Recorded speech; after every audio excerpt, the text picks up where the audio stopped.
Is carnivore or animal-based eating an eating disorder? That's a question that I've been asked, I've heard asked, and I really thought it would be important to address that on today's video. I'm Jackie Ulmer. Follow my playlist on all things carnivore here and subscribe to my channel at Lower Toxic Life. And make sure you grab my guide at lowertoxiclife.com. Now, when you think about it, what do you use as a definition for disordered eating?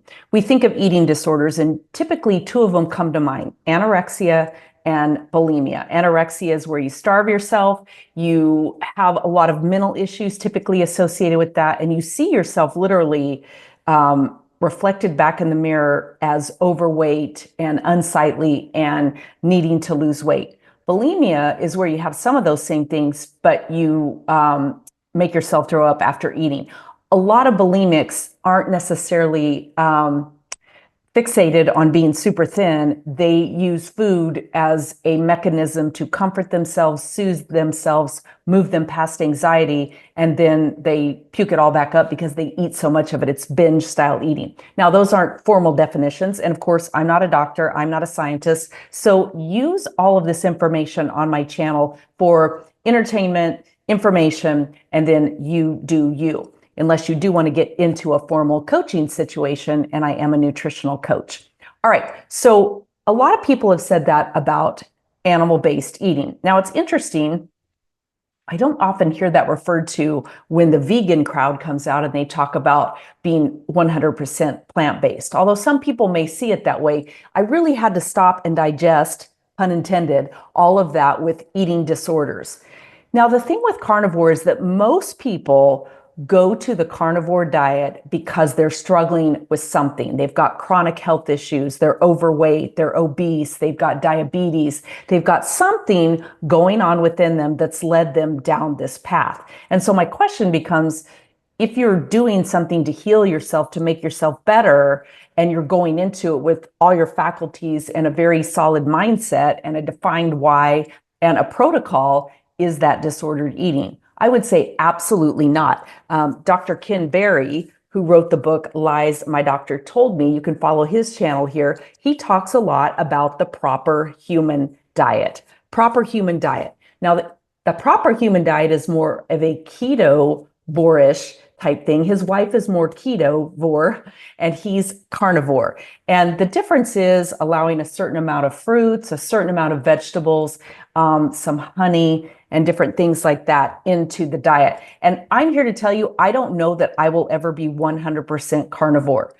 Ketovore, yes, without a doubt. And I'm working my way to do a 90-day stretch of pure carnivore to test it. Now, I'm fortunate that I don't believe I have dairy sensitivities. I'm going to be testing that too, just to be certain, but I can incorporate dairy very easily into my diet, and fats and different things like that. My journey is a little different. I was never exploring it to lose weight. That wasn't an issue that I had, thankfully. I know a lot of people do struggle with that, and it's a great way to do that. I was simply after healing some chronic gut issues that had developed over the last few years. And it wasn't until I read or heard or saw Sally K. Norton, Toxic Superfoods, be interviewed on a YouTube video when I went, oh my gosh, she's describing every single one of my symptoms. So for me, I look at carnivore as an elimination diet. I'm eliminating everything out of my diet that might be leading to brain fog, skin issues where I have crusty eyes and little tiny crystals coming out of certain parts of my skin at certain times, joint and elbow pain and inflammation, and maybe early arthritis, although I haven't been diagnosed with that. When I read this book and I read so many of the symptoms, it made me start questioning, what is arthritis? They don't really know. What does cause menopause symptoms, the night sweats, the hormone issues? Is it all an imbalance? I tend to think no, because I keep asking the question, how come my mom and all of her friends weren't sitting around talking about these issues? I've asked my friends as well, did your mom talk about this? Did our moms talk about this? And for the most part, the answer is no. So why does it all of a sudden seem to be such a chronic issue? That's a whole nother video. But for now, I just want to talk about that. So when you're asked that, if you're considering trying carnivore, if you're on carnivore and you're struggling with that issue yourself, or with friends saying that, ask them, what exactly do you mean by an eating disorder or disordered eating? What is it that you see about this that leads you to think that? Now, very often you're going to hear, well, that's just weird. Like, you have to have fruits and vegetables. You need whole grains. You need fiber. And that's where it's so important to continue to educate yourself so you can ask them, why?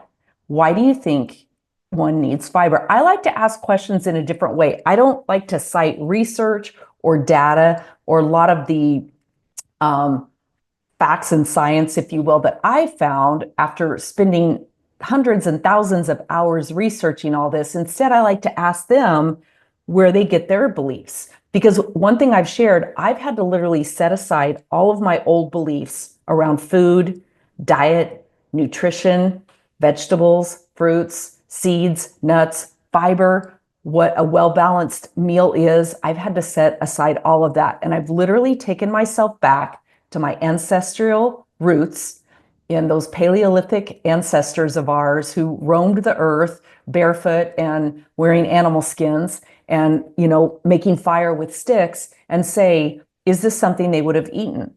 And one thing that really popped up for me with all the green smoothies and the protein powders and all of that, my ancestors didn't need that, and they didn't have access to it. They didn't have a Ninja. They didn't have, they couldn't order off of Amazon and have it delivered the next day. They didn't need all that convenient, prepackaged, multi-ingredient type foods in order to survive, thrive, and allow us to still be here living on this earth today. You and I wouldn't be here. I wouldn't be recording this. You wouldn't be watching this if our ancestors had needed all of that.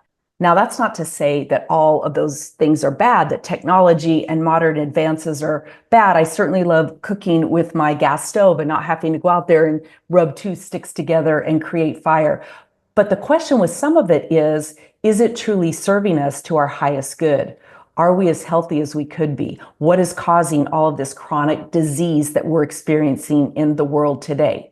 So I really want to encourage you to think about those things, set your own beliefs aside. If you're exploring carnivore, as I mentioned, be sure to subscribe to my playlist. I have multiple videos on how I started, the mistakes that I've made, what I do differently, and there are more of those coming over and over and over. As I grow in this journey, as I learn more, as I attend, as I did my Steak and Butter Gallon Gang meetup, and actually got to speak to the doctors, speak to people who'd been doing this for decades even, and learn from their stories, learn the things that worked for them. As I always say, I'm not telling you what to do by any means. I'm telling you what I've done. And if any of that appeals to you and you think you may want to try it, I really encourage you to do that. A couple of things. Determine what your why is for starting carnivore. Is it weight loss? Are you experiencing some chronic health issues and you just want to see if perhaps you can heal those? Let me just give you a short list of some of the things that I've heard from others as well as myself that have been healed through carnivore. Obesity, high blood pressure, diabetes, heart disease, insulin resistance, skin issues like acne and rosacea, irritable bowel syndrome, Parkinson's. I heard the story and then shortly after found this woman on X, Mimi Morgan, who's 70, almost 71, and is amazing. Her picture when she was just turning 60, diagnosed with Parkinson's disease, barely able to walk, in a wheelchair mostly, and all of the stuff that she went through. Her body is a medical miracle, and she got off all of her prescription drugs, cured herself of Parkinson's disease, and did almost all of it. In fact, she attributes it to diet, carnivore, and then, building up her weight training and walking and getting herself back out there. Could that happen for you? Yes, it could. Am I telling you that it will? No, I'm not, but I'm just sharing with you. GERD, right? Acid reflux, brain fog, food addictions, sugar addictions, alcohol addictions, autoimmune diseases, inflammation, lymphedema. I mean, the list goes on and on and on. I can't even tell you everything that I've heard and learned over the course of my time watching countless YouTube videos, going to these meetups, sitting down over coffee, sometimes tea, and a lot of times just electrolyte water, and talking to people about these various issues that they're experiencing and how they've cured themselves. So, is carnivore disordered eating? Perhaps if it's done in the wrong way, but when it's done in the pursuit of health and longevity and improving our overall selves so that we can get out there in life and thrive and survive and do all the great things that are intended for, I would say absolutely not. It's not in any way disordered eating. So again, it comes down to getting clear on your why, developing a protocol, and being willing to test and try your own body to see what's going to work for you. That's one of the things I get asked. Is dairy okay? Is coffee okay? Can I eat any vegetables, whatever? And I say, you do you. It's like I've said, I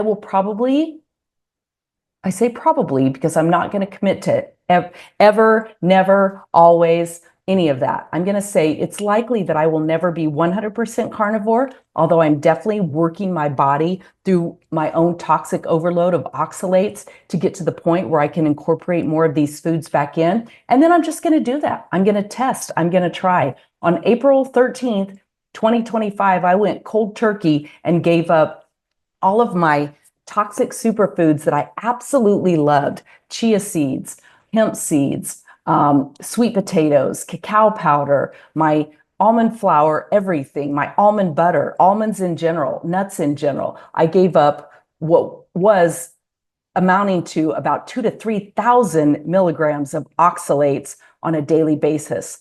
The human body is designed to not be able to process more than about 200 milligrams a day. The cacao powder that I was consuming in my bulletproof coffee took me to the edge of that in and of itself without incorporating the rest of it in. And oxalate it's a natural occurring thing in vegetables. So our body is designed to process some of it, calcium and the different bodily functions with digestive and not digestive juices and all of that, carted out of our body. But when you overload your body with it, it's just like anything. A glass of wine is most likely not going to give you alcohol poisoning. 2 bottles of wine might. So it's all in how we do that with our body. But for me, I had spent too many years thinking I was healing my body and helping my body with these health foods when ultimately I was overtaxing it, overloading it, and all of those little oxalate crystals that couldn't be excreted out of my body normally stored in my muscles and bones. Osteoporosis, anyone?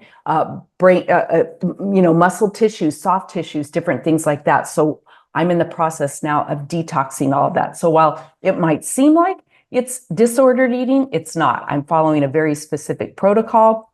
I track what I eat every single day. I track all of my elimination. I track everything that's going on so that I can actually process and see and feel my body healing, getting better. And that makes me better equipped to help you if you're dealing with any of this journey. So grab my guide at lowertoxiclife.com. Drop me a comment below and let me know if you're struggling with any of those issues that I shared, or if you have thoughts and experiences on disordered eating. If you're trying carnivore, just drop me a comment. Let me know anything about that. Give the video a like if you would. That helps it get out and serve more people. And that's what I've got for you today. So my playlist is coming up, and I will see you on the next video.